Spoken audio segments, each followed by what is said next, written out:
ನಾನು ಡಿ ಮುನೇಶ್ ಅಂತ. ನಾನು ನಿಮ್ಮ ಪ್ರೀತಿಯ ಸಾಮಾಜಿಕ ಹೋರಾಟಗಾರ ಚಂಜಿಮಲ್ಲೆ. ಈಗ ತುರ್ತಾಗಿ ಯಾಕೆ ಇಲ್ಲಿಗೆ ಬಂದಿದ್ದೀನಿ ಅಂದರೆ, ಅನಿವಾರ್ಯವಾಗಿ ಮಾನ್ಯ ಜಿಲ್ಲಾಧಿಕಾರಿಗಳು ಇನ್ನು 2-3 ದಿನದಲ್ಲಿ ಹೋಗೋರಿದ್ದಾರೆ ನಮ್ಮ ಜಿಲ್ಲೆಯಿಂದ. ಅವರೊಂದು ಭಾಳ ದೊಡ್ಡ ಘನಕಾರ್ಯ ಮಾಡಿದ್ದಾರೆ ನಮ್ಮ ಜಿಲ್ಲೆಗೆ ತಕ್ಕಂತೆ. ಅವರು ಮತ್ತು ಕೋದಂಡರಾಮಯ್ಯ ಮತ್ತು ಅರಣ್ಯ ಇಲಾಖೆಯ ಅಧಿಕಾರಿಗಳು ಮತ್ತು ಉಪವಿಭಾಗ ಅಧಿಕಾರಿಗಳು 19ರಂದು ಮಾನ್ಯ ಸುರೇಶ್ ರಾಜ್ ಅನ್ನೋರೇ ಅವರಿಗೆ ಇರುವಂಥ ಬೇನಾಮಿ.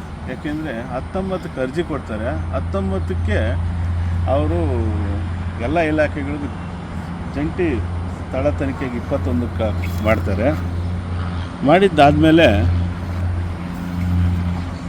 ಈಗ ಟಾಸ್ಕ್ ಫೋರ್ಸಲ್ಲಿ ಅವ್ರಿಗೆ ಅನುಮೋದನೆ ಆಗಿದೆ. ಅಂದರೆ 5 ಎಕರೆ ಮಡಿವಾಳದ ಬಳಿ ಒಂದು B1 ಕ್ರಷರ್ಗೆ ಅನುಮತಿಯಾಗಿದೆ.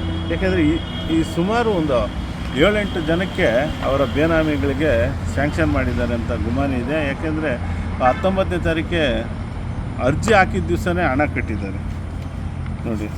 ಹಣ ಕಟ್ಟಿರೋದಕ್ಕೆ ರಸೀದಿ. ಅರ್ಜಿ ದಿವಸನೇ ಯಾರಾದ್ರೂ ಹಣ ಕಟ್ತಾರಾ ಅನ್ನೋದು ಒಂದು.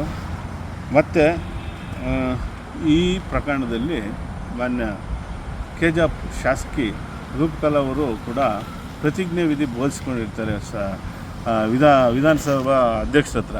ನಾನು ಸ್ವಂತಕ್ಕಾಗಲಿ, ನಾನು ಸಹಾಯಾರ್ಜಿತಕ್ಕಾಗಲಿ ಯಾವುದೇ ರೀತಿಯ ರಾಜಕೀಯ ಪ್ರಭಾವ ಬೀರಲ್ಲ ಅಂತ. ಅವರು ಕೂಡ ಪಾಪ ರೂಪಕಲಾ ಅವರು ಕ್ವಾರಿ ಇವ್ರು ಮಾಡಿದ್ದಾರೆ. ಅವ್ರದ್ದು ಇದೆ ದುರ್ಗಾ ಎಂಟರ್ಪ್ರೈಸಸ್ ಅಂತ.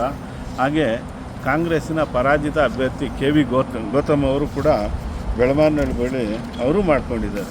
ಎಲ್ಲ 19ನೇ ತಾರೀಕು ಎಲ್ಲ ಅಧಿಕಾರಿಗಳು ಕೂಡ, ಪರಿಸರ ಅಧಿಕಾರಿ, ಅರಣ್ಯ ಇಲಾಖೆ ಅಧಿಕಾರಿ, ಎಲ್ಲ ರಿಪೋರ್ಟ್ಗಳು ಅತಿ ಬೇಗನೆ ಹೆಂಗೆ ಬಂದಿದೆ ಗೊತ್ತಿಲ್ಲ. ಎಲ್ರಿಗೂ ಕೂಡ ಮಾಹಿತಿ ಹಕ್ಕಲ್ಲಿ ಕೇಳಿದೆ.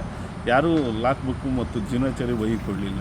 ಅದಕ್ಕೆ ಗೊತ್ತಾಯಿತು ಇದೊಂದು ವ್ಯವಸ್ಥಿತ ಜಿಲ್ಲಾಧಿಕಾರಿಗಳ ಒತ್ತಡದ ಮೇರೆಗೆ ಜಿಲ್ಲಾಧಿಕಾರಿಗಳ ಬೇನಾಮಿಗಳು ಅತಿ ಹೆಚ್ಚಿರೋ ಕಾರಣ ನಾನು ಎಲ್ಲಿಗೆ ದೂರು ಕೊಡಬೇಕು ಅಲ್ಲೆಲ್ಲ ಕೊಟ್ಟಿದ್ದೀನಿ. ಈ ಜಿಲ್ಲಾಧಿಕಾರಿ ಮತ್ತು ಇವ್ರು ಸೇರಿರುವಂಥ ವ್ಯವಸ್ಥೆ ಏನಿದೆ ಅಂತ, ಆಯಿತಾ. ದಯವಿಟ್ಟು ಯಾಕೆ ಹೇಳ್ತಾ ಇದ್ದೀನಿ ಅಂದರೆ, ರಾಕೆಟ್ ಸೈನ್ಸ್ ಥರ ಮಾಡಿದ್ದಾರೆ. ಎಲ್ಲ ನಮ್ಮ ಭೂಮಿಗಳು, ಸರ್ಕಾರಿ ಭೂಮಿಗಳು, ಗೋಮಾಳುಗಳು B1 ಥರ 5-5 ಎಕರೆ 2-2 ಎಕರೆ ಈ ಥರ ಹಂಚಿಬಿಟ್ಟಿದ್ದಾರೆ ಮಾನ್ಯ ಜಿಲ್ಲಾಧಿಕಾರಿಗಳು. ತನ್ನ ರಾಜಕೀಯ, ತನ್ನ ಚೇರ್ನ ಮಹಿಮೆನ ಅವ್ರು ಈ ರೀತಿ ಸ್ವಾರ್ಥಕ್ಕೆ ಬಳಸ್ಕೊಳ್ತಾರೆ ಅಂತ ನಾನು ಅಂದ್ಕೊಂಡಿಲ್ಲ. ಈ ಸುರೇಶ್ ರಾಜ್ಯದು CL7ಗಳು ಅಬ್ಕಾರಿಯಲ್ಲಿ ಮತ್ತು ಕೈಗಾರಿಕಾ ಹಂಚಿಕಾ ಪ್ರದೇಶದಲ್ಲೂ ಕೂಡ ಇದೆ, ಲ್ಯಾಂಡ್ಗಳು ಮಾಡಿದ್ದಾರೆ ಅಂತ ಮಾಹಿತಿ ಇದೆ. ಅದ್ರ ಮಾಹಿತಿ ಹಕ್ಕಲ್ಲೂ ಕೇಳಿದ್ದೀನಿ. ಅದು ಶೀಘ್ರವಾಗಿ ಬರುತ್ತೆ. ಇವರೆಲ್ಲೇ ನಿವೃತ್ತಿಯಾಗಿ ಹೋಗಲಿ, ಅವ್ರ ಬೇನಾಮಿ ಹತ್ರ ಬರಲೇಬೇಕು. ಅರ್ಬನ್ DC-ಗಳೆಲ್ಲ ಏನಾಗಿದೆ ಅಂತ ಗೊತ್ತಿದೆ. ಈ DC ಕೂಡ ನನ್ನ ದೂರುಗಳ ಮೇಲೆ ಮತ್ತು ನನ್ನ ಕೊಡೋ ತನಿಖಾ ತಂಡಗಳ ಮುಂದೆ ಅವರು ಹಾಜರಾಗಲೇಬೇಕು ಅಂತ ಈ ಮೂಲಕ ನಾನು ಹೇಳ್ತಾ ಇದ್ದೀನಿ. ಈ ಜಿಲ್ಲಾಧಿಕಾರಿ ಸ್ಥಾನಕ್ಕೆ ತಕ್ಕಂತೆ ನಡ್ಕೊಂಡಿಲ್ಲ ಈ ಜಿಲ್ಲೆಯಲ್ಲಿ ಈಗಿರುವ ಜಿಲ್ಲಾಧಿಕಾರಿಗಳು. ಮುಂದೆ ಬರೋವಂಥ ಜಿಲ್ಲಾಧಿಕಾರಿಗಳಾದ್ರೂ ಈ ರೀತಿ ಆಗದೆ ಕ್ರಮಬದ್ಧವಾಗಿ, ಶಾಸನಬದ್ಧವಾಗಿ ನಡ್ಕೊಂಡ್ರೆ ಸಾಕು ಅನ್ನೋದು ನನ್ನ ಒತ್ತಾಯ.